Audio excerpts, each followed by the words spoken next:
Greetings, AP Chemistry students. Today we're going to talk about bond energies.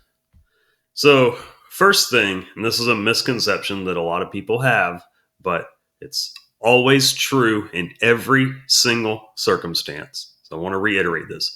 Energy is released when chemical bonds form, and energy is absorbed when you break a bond. In other words, it requires energy to break a chemical bond. And that's true in every single circumstance, no exceptions whatsoever to that. Okay. So breaking bonds is endothermic, forming bonds is exothermic. Now, this thing called bond energy, or sometimes it's called bond dissociation energy, or bond enthalpy, or bond dissociation enthalpy, is the energy required to break a chemical bond. And then, as we've seen before, double and triple bonds are stronger than single bonds. Stronger bonds are shorter in length or closer together. And bond length can be determined with what's called an energy distance plot. This right here is an energy distance plot. So you can see here's energy as the two nuclei of something that are being bonded together. As they get closer together, energy is released. The bond length is that right there. So whatever this distance is, that's the bond length.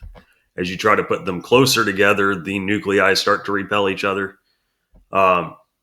If we had, for instance, a double bond, it would look something like this.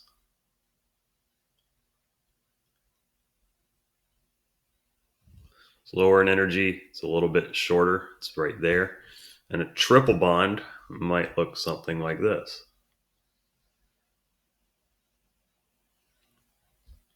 Where its bond length is right there. Now, to help you with understanding a little bit of this, if we consider a reaction like the dimerization of nitrogen dioxide,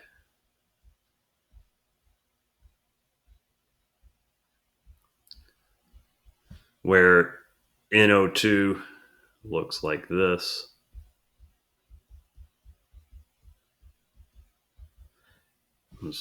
It's got a single electron there, and you take two of them and they form a bond by sharing those two electrons. This reaction, since it involves forming a bond, delta H is negative. It's an exothermic reaction because we are forming a chemical bond. The opposite of this reaction would be endothermic because it would involve breaking a chemical bond, right? So that is always true in every circumstance. All right, so a little bit more with bond energy. All chemical reactions involve bond breaking and bond making, or at least one of the two of those, usually both. Bond breaking is always endothermic. Bond making is always exothermic. And the delta H of a reaction equals the bonds broken minus the bonds formed. So the energies of the bonds broken, you add those up, those would be positive numbers, and then minus bonds formed because bonds forming is exothermic, so that would make delta H negative. If the enthalpy change is positive, if it's endothermic, then the bond energies of the reactants are greater than that of the products. In other words, it's more difficult to break apart the products than the energy that's released when the reactants form, and vice versa. So let's consider an exothermic process, the combustion of hydrogen gas, right? All right, so for the combustion of hydrogen and oxygen to make water, in this reaction, you have to break some bonds. You have to break that bond and that bond and that double bond, and then you form 4 hydrogen-oxygen bonds. And since this reaction is exothermic, the energy that is formed, or the energy that is released when the bonds are formed in your products, must be greater than the energy required to break these bonds over here. Essentially, the energy required to break the bonds over here in the most simplistic view, is your activation energy for the reaction. If this happened in a single step, that would be the activation energy. All right, so let's take a look at an example. The compound BrCl can decompose into bromine and chlorine as represented by this balanced chemical equation. And we have a delta H for the reaction. And it says, calculate the bond energy of the bromine-chlorine bond in kilojoules per mole using delta H for the reaction and the information in the following table. So delta H is bonds broken minus bonds formed. So delta H is 1.6 kilojoules per mole.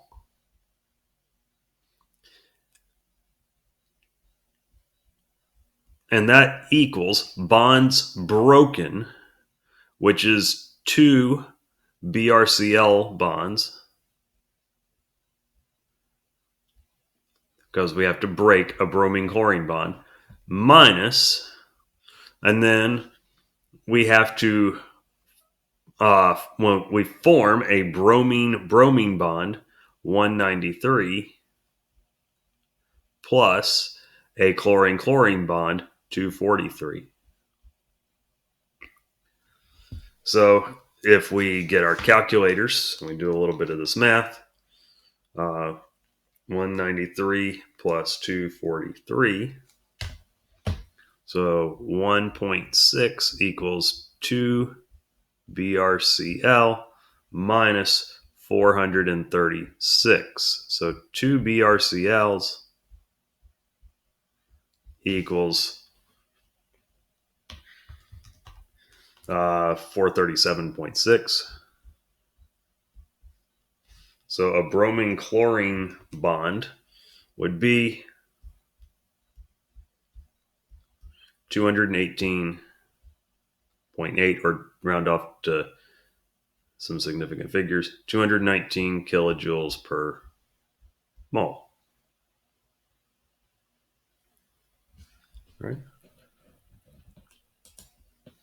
All right, so let's take a look at one more example. And I do want to point out that, yes, I realize this is different from the standard enthalpy of formation equation that we looked at yesterday, because standard enthalpies of formation, they're written where you are forming the compound. And so because of that, the formula for standard enthalpies of formation, it's products minus reactants, where with delta H with bond enthalpies, it's bonds broken minus bonds formed. So I do realize that can be a little bit confusing, and unfortunately that formula is not on your reference tables. So let's take a look at this problem. Fulminic acid can be converted into isocyanic acid according to that equation. Here's some Lewis diagrams and some bond enthalpies. And it wants to know what delta H for this reaction is. So it wants to know what delta H is. So take a minute and see if you can figure that out. Now, to solve this problem, the bonds broken, we're going to have to break apart fulminic acid. So we need a hydrogen-carbon bond. So that's 413 kilojoules per mole, plus a carbon-nitrogen triple bond, 891, plus a nitrogen-oxygen single bond, 201.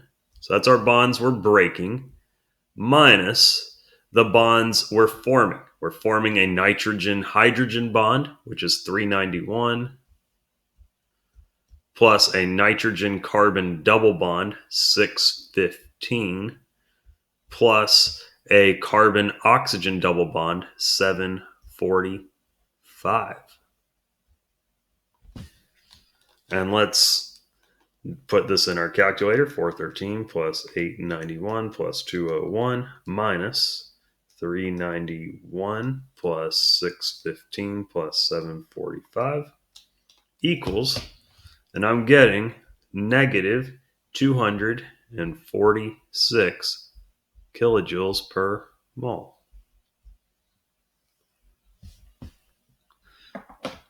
So hope this helps make a little bit of sense of this.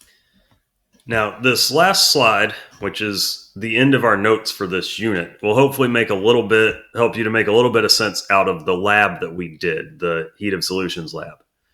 So for ionic bonds, the greater the charges of the ions, the greater the bond energy or lattice energy in that ionic bond. For instance, sodium and chloride at a +1 and -1 charge versus magnesium and sulfur at a +2 and -2 charge.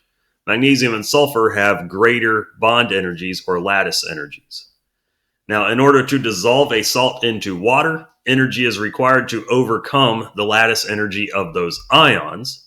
So it requires energy to break apart the ionic compound.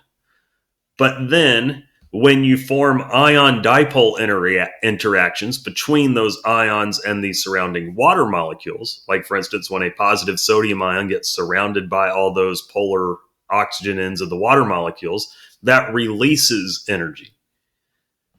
All right.